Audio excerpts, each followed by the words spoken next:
시간 관계상 두 번째 이야기도 같이 하고 드리도록 하겠습니다.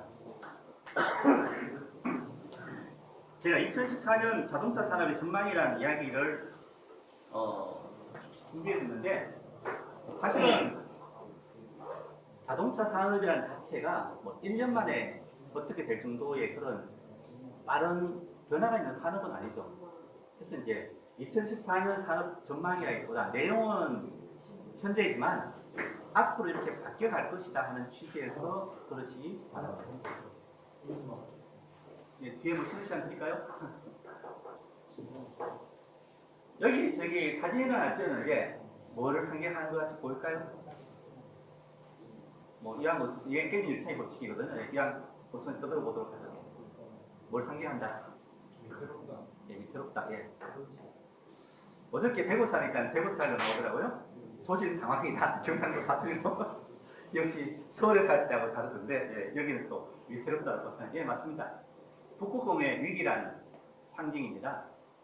북극곰이 얼음이 다 녹아가지고 이제 빠지고 갈 데가 없다 하는 이야기거든요. 근데 이제 시작하면서 이 사진을 띄운 것은 여러분이 하시는 정비업이 이런 상황이 아닌지 한번 생각해보자는 취지에서 제가 준비를 했습니다. 제가 오늘 준비한 내용은 두 번째 강의에서 대부분이 여러분들도 인터넷에서 찾아볼 수 있는 내용을 일부러 골랐습니다.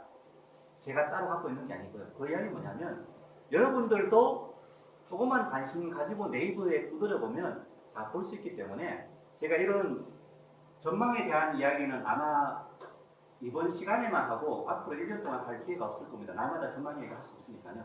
현재 이런 뉴스들은 계속 나옵니다. 그러니까 중요한 것은 오늘 강의 들으신 분은 앞으로 이제 여러분이 하시는 업에 있어서는 좀 알아서 한번 찾아보는 걸 습관화하십시오 하는 취지에서 말씀드립니다. 올해 1월 13일에 한국경제 매거진에 나온 기사를 네이버에서 찾은 겁니다. 여기 그냥 답이 나와 있네요. 차세대 자동차 키워드는 친환경, 스마트, 무인이다 라고 나와 있거든요. 저도 공감하고, 물론 이제 제 개인적으로는 스마트하고 무인은 포함되기 때문에 친환경과 스마트하다 했는데, 어찌됐거나 뭐 나 혼자 떠드는 것보다 한국경제 기자가 이렇게 이야기해 주니까 그걸 인용했습니다. 그래서 친환경은 에너지와 환경 문제를 해결할 수 있기 때문에 발전될 것이다. 그리고 앞으로는 애플카, 안드로이드카, 구글카가 나올 것이다. 스마트카. 아이 실감 안 나시죠? 아마 좀 이따 제가 이야기하는 들으면 실감 나실 건데, 참 걱정스러운 부분이 여러분들이 이제 캐베카 하시던 분에서 전자제어로 넘어왔고 이제는 뭐 커먼 레일이나까지는 열심히 발전해 나가시는데, 조만간 여러분들이 뭐 좀 잘하시는 분은 ECU 데이터 리프로그래밍 관심 가지시는데, ECU 데이터 리프로그래밍이 아니라 애플 iOS가 어떻고 안드로이드 OS가 어떻고 하는 걸 공부해야 될지 모른다 하는 이야기를 하는 겁니다. 그 다음에 이제 미래 자동차로 한 단계 더 나가는 것이 무인 자동차다. 그래서 구글은 지난해에 무인 자동차를 도로 주행했다 하는 이야기가 나와 있습니다. 그런데 비해 가지고 이제 한국에서는 현대 자동차가 이제 하이브리드나 뭐 플러그인 시작한다라고 많이 소란스럽습니다. 여태까지는 가솔린 디젤 갖고 워낙 잘 나갔기 때문에 사실 신경 안 썼거든요, 현대 자동차가. 근데 이제 한계 상황이 되고 할수록 하이브리드 친환경차가 많이 팔리자 정봉호 회장님도 이제는 친환경 자동차로 가자라고 선언을 했고, 스마트카 쪽에서는 현대차가 지난달에 제가 2세대 블루링크를 발표했다 했는데, 블루링크는 그냥 차 원격 관리 정도이지 스마트카의 기술 중에서는 아주 비중 있는 기술이 아닙니다. 그만큼 한국에서는 뒤지고 있다 하는 이야기입니다. 무인 자동차는 특히나 더 뒤져가지고 뭐 학교에서 시험하고 있는 그런 상황이다 하는 기사였습니다. 그래서 오늘의 주제는 아까 그 기자가 날 많이 도와줬는데, 제가 생각할 때 당분간의 추세는 친환경과 스마트카이다라는 이야기를 하고자 합니다. 물론 이런 추세를 이야기하는 것은 사람마다 다릅니다. 또 여러분도 제가 하는 이야기는 이렇지만은 여러분 생각이 난 아니야, 뭐 친환경은 말도 안 돼, 스마트카야 할 수도 있고, 우리 뭐 이사님 같은 경우 아니야, 뭐 스마트 틀고 친환경이야 갈수록 내연기관 연비 필요해. 알았어. 생각하시기 바랍니다. 자, 첫 번째 이야기, 친환경 자동차에 대한 이야기를 한번 해보도록 하죠. 마찬가지로 이투뉴스에 한 달 전에 나온 이야기입니다. 환경부에서 친환경 자동차를 2024년까지 200만 대 보급하겠다라고 발표했습니다. 10년 만에 200만 대, 작은 숫자 아니죠.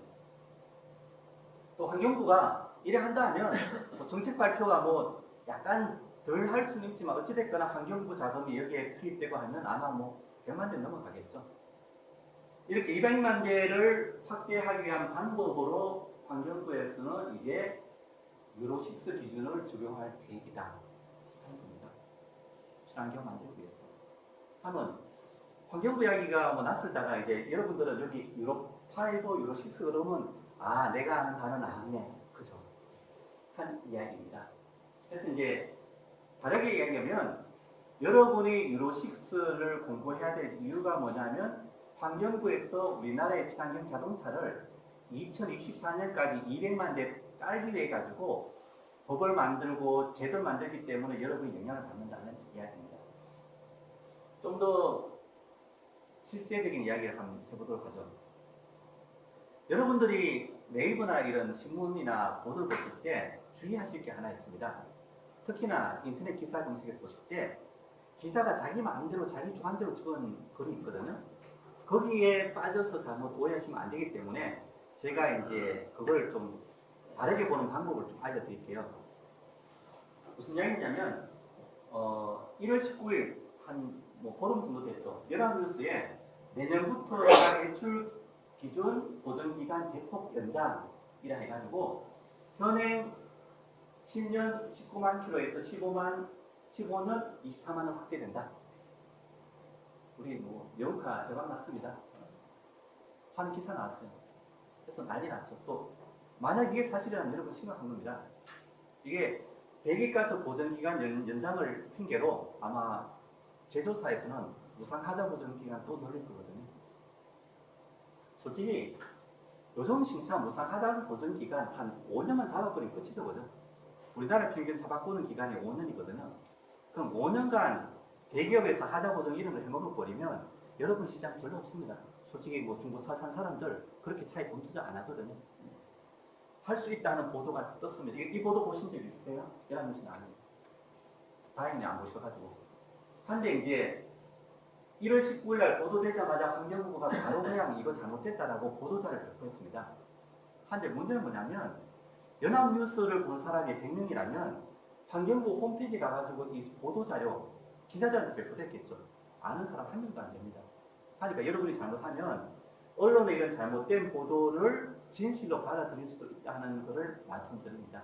그래서 잘 골라보십시오 하는 거고, 환경부 해설에 따르면은 이런 글을 뭐 시험 모듈을 추가하고 2017년부터 2021년까지 단계적으로 할 계획이다. 내년에 당장이 아니고 우리 이사님 좋다 말하면 당장이 아니고 한 이야기입니다. 뭐 그래서 이렇게 한다는 이야기가 환경부 보도 자료였습니다. 더 이제 심각한 이야기 한번 들어가 보도록 하죠. 이건 이제 보도가 아니고 법이 바뀌었습니다. 이 법이 2013년 4월 5일날 바뀌어가지고 시행일이 어저께부터 시행입니다. 딱 어저께 제가 대구에서 교육할 때 오늘부터 발효입니다 했거든요. 근데 이제는 평균 온실가스 배출량, 쉽게 얘기하면 CO2 배출량을 환경부 장관이 허용하는 기준으로 제작해야 된다. 그리고 그 배출량 측정 결과를 보고해야 된다. 쉽게 얘기하면 지금 현재는 연비를 다 보고하고 인정받고 있죠. 이제 연비가 아니라 이산화탄소 배출량을 똑같이 관리하겠다는 게 어저께부터 시행되고 있습니다. 혹시 이 법 아시는 분 계세요? 우리 사장님 아시네. 대단하십니다. 전기차하고 상관없는 거 아니죠? 그래서 온실가스 배출량을 해당 자동차에 표시해야 되고, 하지 않으면 매출액의 100분의 1. 쉽게 얘기하면 뭐 제네시스가 5천만이다 그러면 이 딱지 안 붙이면 제네시스 만드는 현대자동차 50만 원 벌금 물린다는 이야기입니다. 그게 어저께부터 시행됐다 하는 게 이거는 보도가 아니고 대기환경보전법 개정령에 있는 이야기입니다. 이건 사실입니다. 두 번째 더 심각한 이야기 한번 볼까요? 저탄소차 협력금 제도라는 이야기 들어보신 분 있으세요? 큰일이네. 예. 이건 떠들썩하게 뉴스 나왔습니다. 좀 이따 말씀드리는데 환경부 장관은 CO2가 적은 차는 보조금 준다 하는 정책입니다. 그리고 그 보조금을 주기 위해 가지고 안 그래도 요즘 뭐 국가에서 세금도 모자라는데 차에 보조금 주다는 큰일 나겠죠. 보조금을 주기 위한 재원 확보를 위해 가지고 배출량이 많은 자동차에게 부담금 매긴다 하는 정책입니다. 그게 저탄소차 협력금 제도입니다. 이제 차가 이산화탄소량을 줄이기 위해 가지고 협력 좀 해달라 하는 이야기인데 이 법에 대해서 뉴스가 나왔습니다. 1월 22일 얼마 안 됐죠. 한 15일 전인데 대한상공회의소에서 저탄소차 협력금 반대한다 라고 보도하면서 쭉 나온 내용입니다. 그래서 이 이야기는 매일경제, 동아일보, 한국경제, 한국일보, 국민일보 쉽게 우리나라 웬만한 신문은 다 나왔던 내용입니다. 이거 보신 분? 저도 봤거든요. 눈에 띄는 게 BMW는 1000만원 보조금 받고 에쿠스 체어맨 그랜저는 1000만원 보조금이다. 대박이죠, 수입차. 쉽게 뭐 한 5천만원짜리 그 에쿠스는 이제 5천만원이 아니고 6천만원이 되는 거고 소비자 살려면 뭐 동급 BMW가 뭐 정도 되죠? 사장님? 510? 5천만원짜리 5천 510 같은 경우는 5천만원 하던 게 4천만원 된다. 지금 똑같이 5천만원씩 팔아도 지금 수입차가 자꾸 올라가는 판국에 하나는 1천만원 더 비싸지고 하나는 1천만원 더 낮아진다 하면 한글을 1월 22일 한 번씩 보십시오. 우리나라 대부분 신문사들 다 보도한 겁니다. 난리 났죠. 패스트리만은 이거는 또 환경부에서 바로 당일날 보도자를 쫙 배포했습니다. 근데 이 보도자를 보신 분은 별로 없습니다. 여러분도 어설프게 기자 찾으시면 야 이해 하지 마십시오 하는 이야기입니다. 네, 물론 좀 구구절절 핑계 가깝습니다. 이런 거 하는 건 맞고 2015년 1월달부터 시행을 한다입니다. 그래서 실제로 이제 뭐 보조금 주고 하는 거는 다 맞는데 따져보니까는 이 보조금을 받는 차가 21%, 부담금이 35%인데 국내차나 수입차나 뭐 별 차이 없다. 예를 들면 부담금은 수입차가 더 많다 하는 이야기를 환경부가 해설로 냈었습니다. 이건데 거짓말이에요. 왜 거짓말인지 아세요? 왜 거짓말일까요? 왜냐하면 앞에서 아직 확정된 바 없다고 그랬거든요.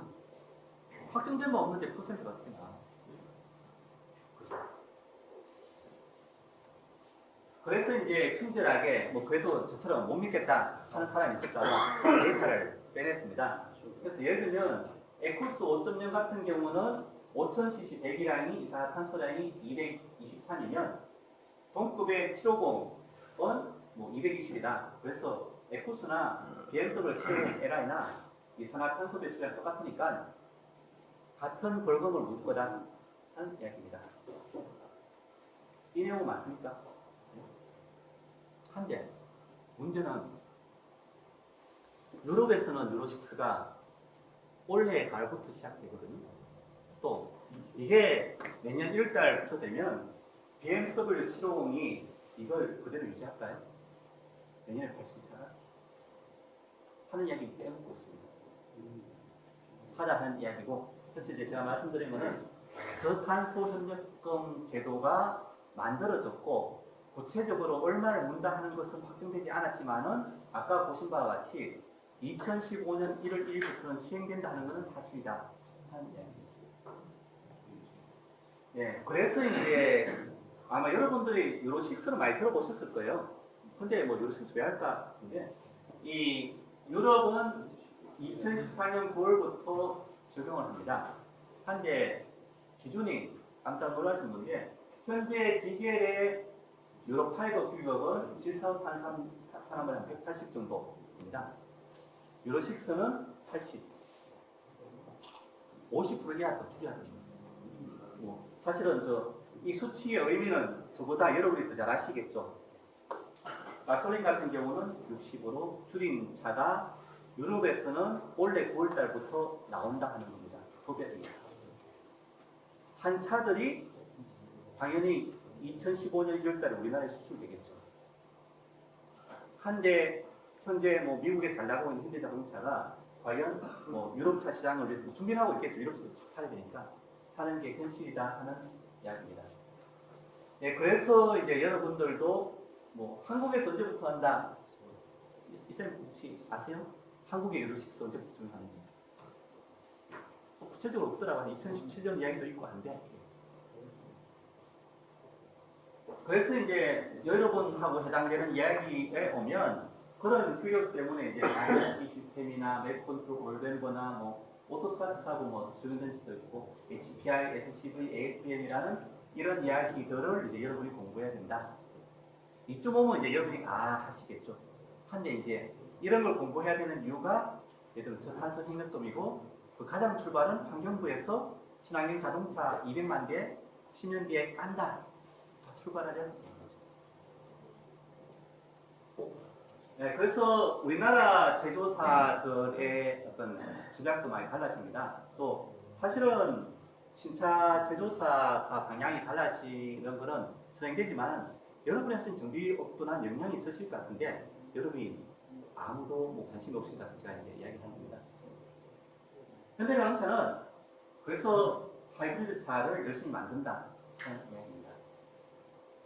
그리고 기아자동차는 소울 EV를 출시한다 하는 것들이 다 이런 배경에서 나온다는 이야기고 한국 GM 같은 경우는 스파크 EV가 꽤 효자노로 하고 있습니다.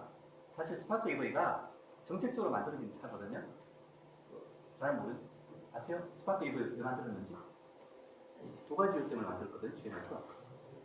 GM이 망가졌을 때 GM을 부활시킨다고 두드려야 되는데 이게 가솔린 차 갖고 한다니까 아무도 안 믿고 디젤 차로 한다 했을 때 유럽이 클린 디젤로 쫙 치고 나왔기 때문에 아무도 안 믿어줬거든요. 그래서 GM이 전기차로 부활한다 홍보용을 만들었던 게 스파크 EV입니다. 하고 또 하나는 미국 같은 경우는 한 주에 10만 대 이상 차를 파는 메이커는 반드시 친환경 차를 몇 프로 이상 팔아야 되는 의무조항이 있습니다. 그 의무조항 맞추기 위해 가지고 원가가 비싸더라도 만든 게 스파크 EV인데 타이밍 잘 맞아가지고 지금 대박 났죠. 근데 르노 삼성도 마찬가지. 왜냐하면 르노는 유럽이잖아요. 유럽은 친환경 규제가 더 앞섰기 때문에 이제 전기 자동차를 하고 한국의 르노 삼성은 그냥 묻어가는 상황입니다. 한데 이런 규제 때문에 가장 망가진 회사가 있습니다. 상용자동차. 저탄소 전력 좀 이따가 안 돼요?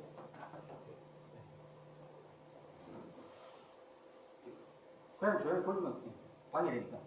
아니면 쉬었다 할까요? 예. 언제까지 사인해야 되죠? 오늘 안에. 아니, 그럼 좀 이따 쉴 때 하면 쉴 때 꼭 해주시고 아니면 들으시면 돌리면서 하고 다니시면 돌리면서 하세요.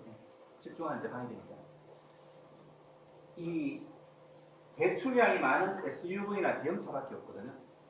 하면 쉽게 하겠어. 상용 자동차는 지원금 받는 차는 하나도 없고 그냥 전부 다 고소입니다. 그래서 난리 났다 하는 이야기입니다. 그래서 상용 자동차가 작년에 꽤 잘 나갔죠. 이제 부활된다 하고 했는데 아마 올 하반기부터는 이게 발표되면 쉽게 상용 자동차 앞으로 부담금 얼마 하면은 대책이 없다 하는 거고 이런 부분이 아까 환경 문제 때문에 자동차 제조사가 영향받는다 하는 이야기입니다. 선생님 자꾸 돌리시죠. 조용히 돌리면 괜찮은데 하는 이야기를 했습니다.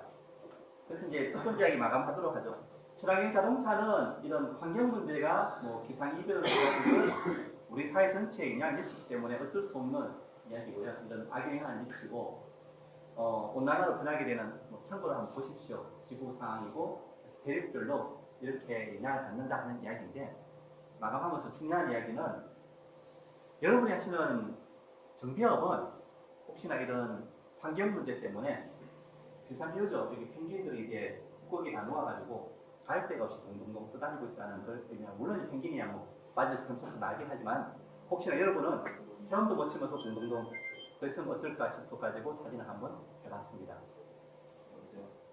첫 번째 친환경 이야기를 제가 했고요. 두 번째는 스마트카 이야기를까지만 하고 5분 쉬었다 하겠습니다.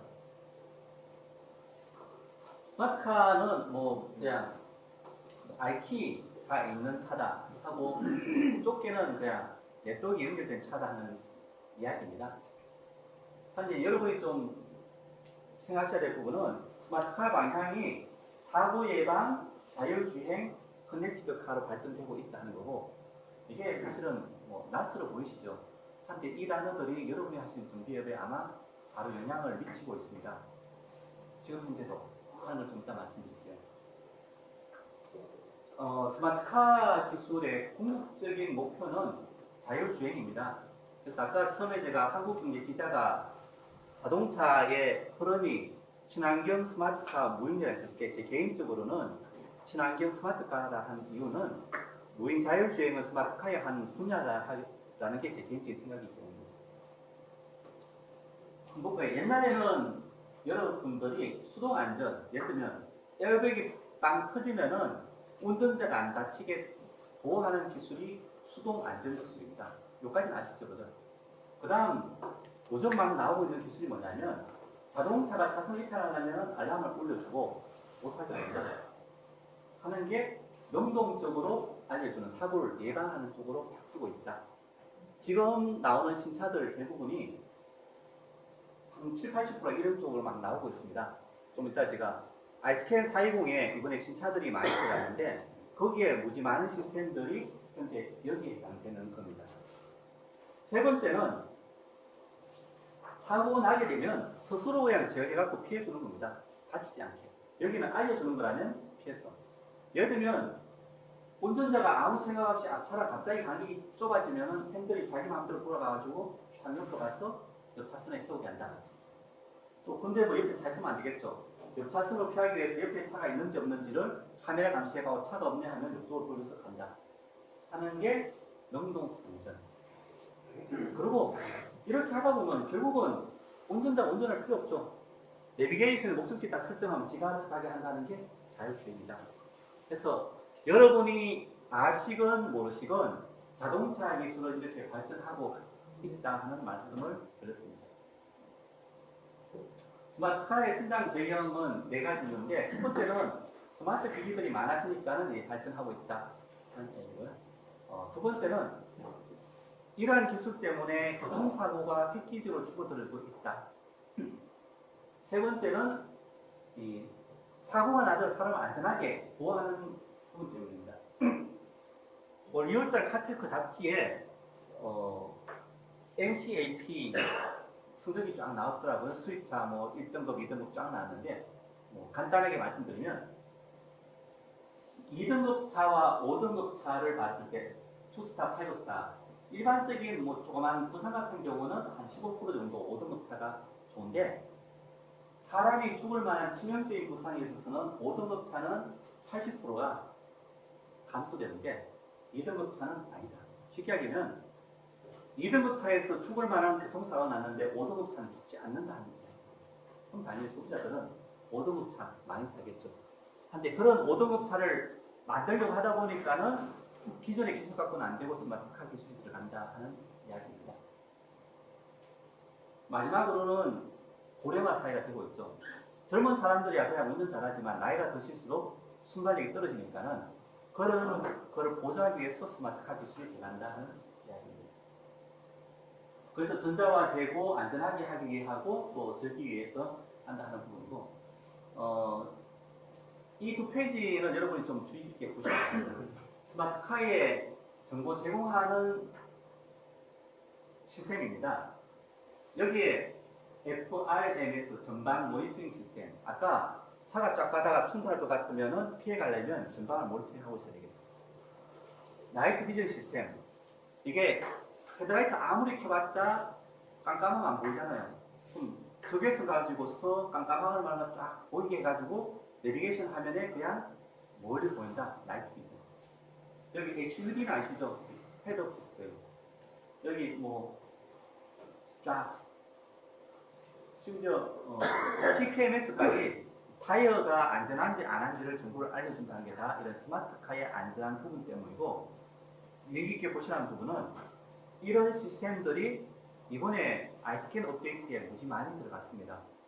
그래서 여러분들이 내가 일부러 이제 준비를 했는데, 좀 있으면 뭐 아이스캔에 왜 신차들 안 들어갔어요? 막 열심히 저한테 뭐라 했는데, 신차 고장 진단 다 넣었거든요. 이번에 2014년 제네시스 같은 경우는 시스템 개수가 37개입니다.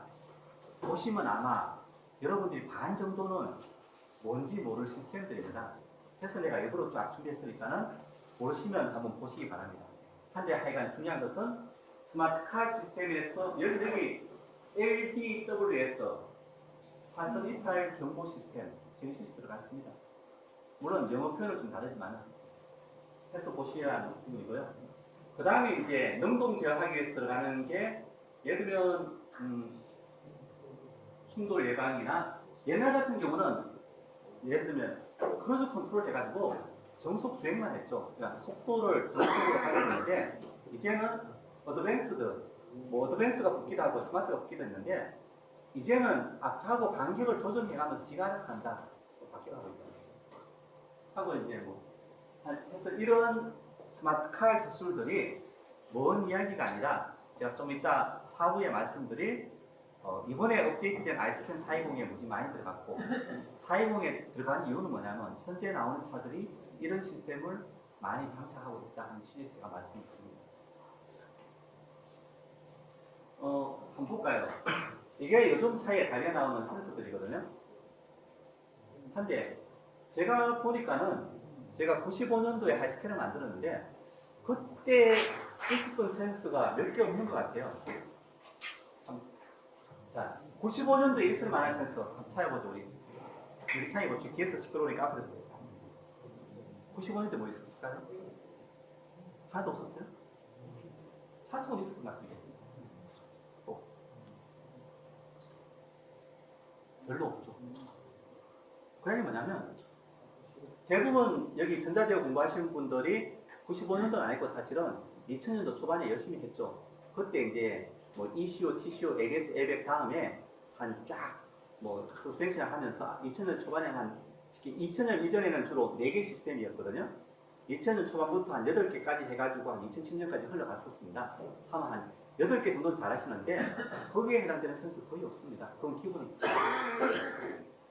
한 개 현실이다 하는 거고 앞으로 이제 HEV 차가 됐건 신차를 준비하시려면 이런 내용들을 다 공부하셔야 된다 하는 이야기입니다.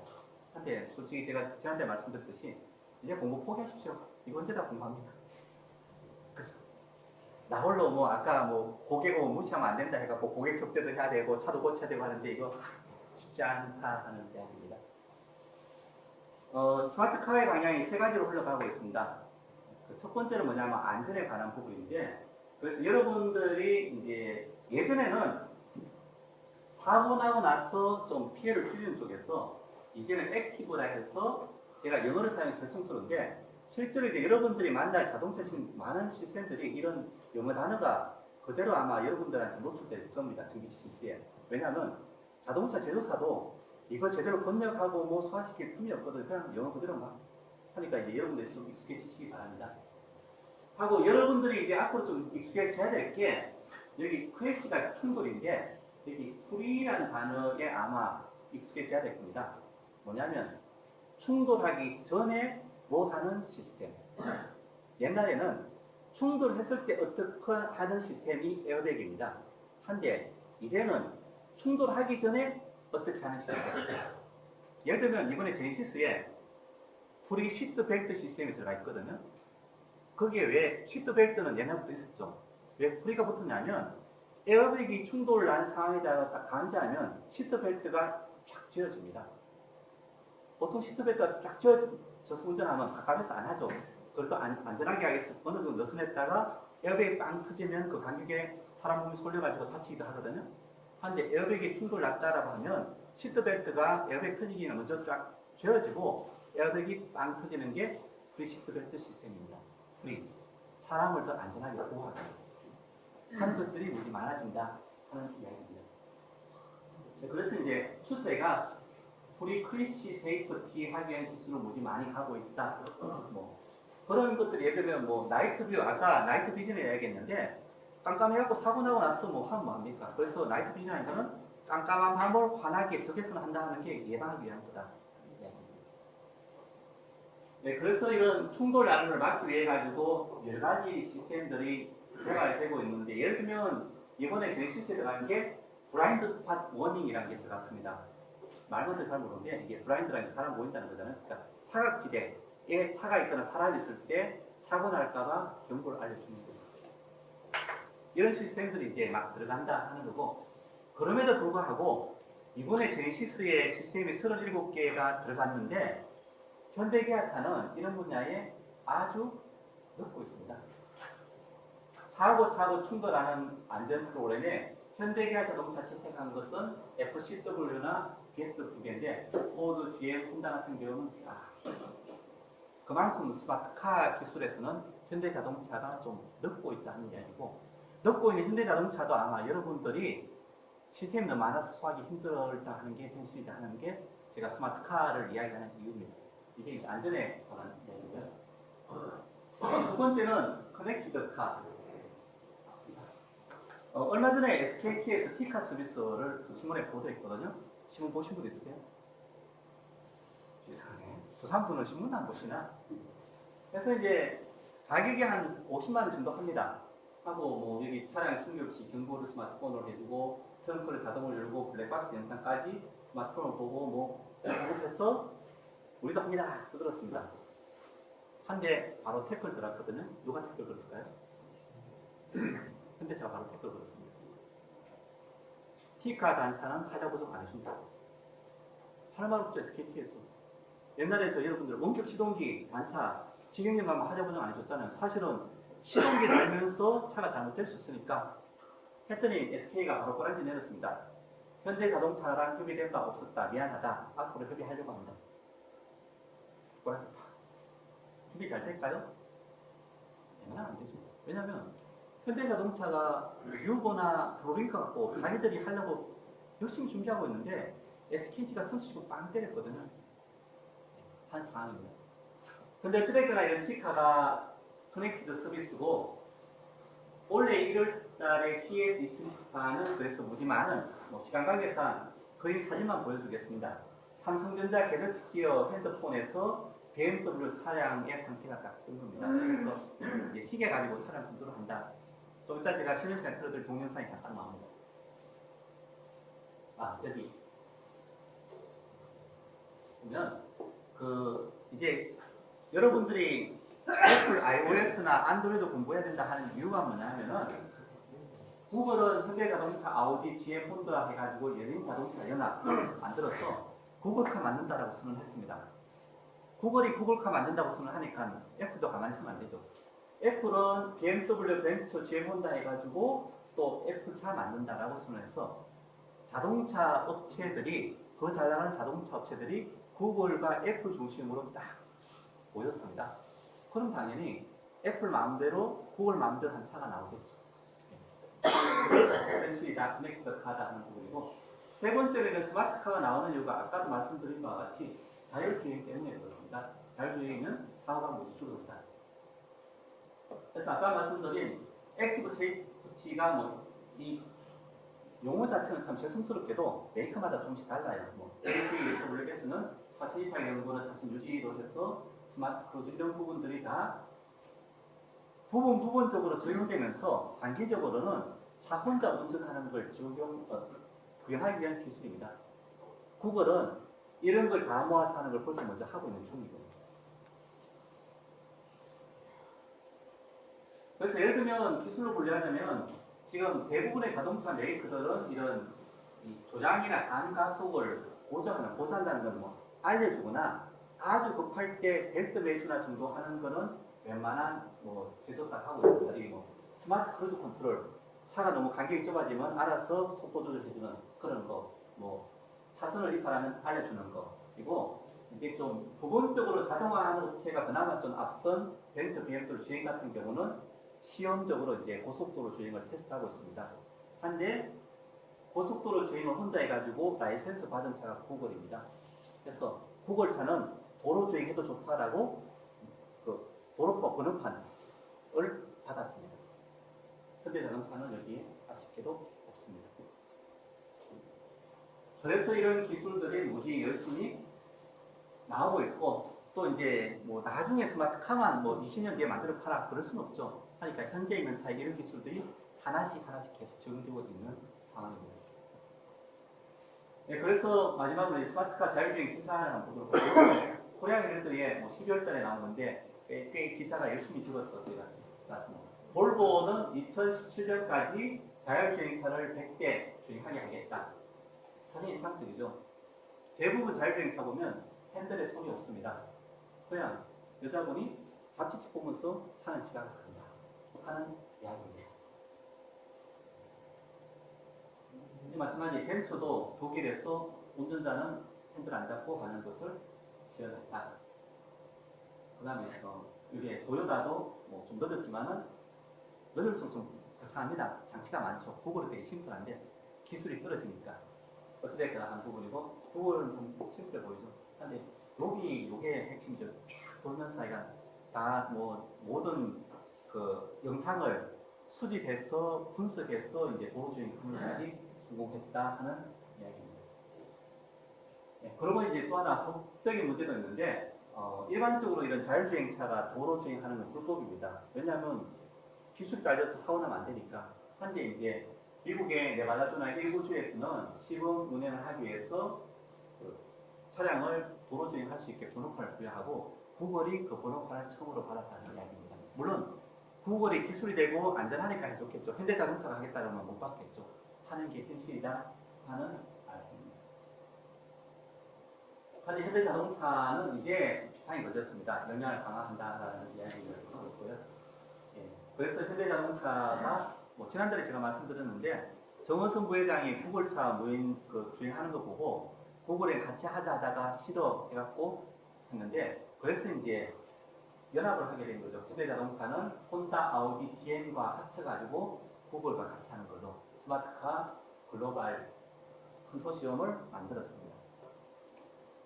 예, 일단 두 번째 이야기는 2014년 자동차 산업 전망인데, 2014년 전망일 수도 있습니다. 한데 이제 2014년 이야기보다 아마 조만간 여러분이 정비업을 하시는 동안에 변화될 수 있는 전망을 제가 말씀드렸습니다. 예, 한 5분 정도 쉬었다가 시작하도록 하겠습니다. 아까 말씀드린 그 사수함에 대한 동영상하고 그 라스베가스 전시회 동영상을 딱 하는데, 그 동영상이 2개가 5분 정도 됩니다. 끝나면 하도록 하겠습니다. 수고하셨습니다.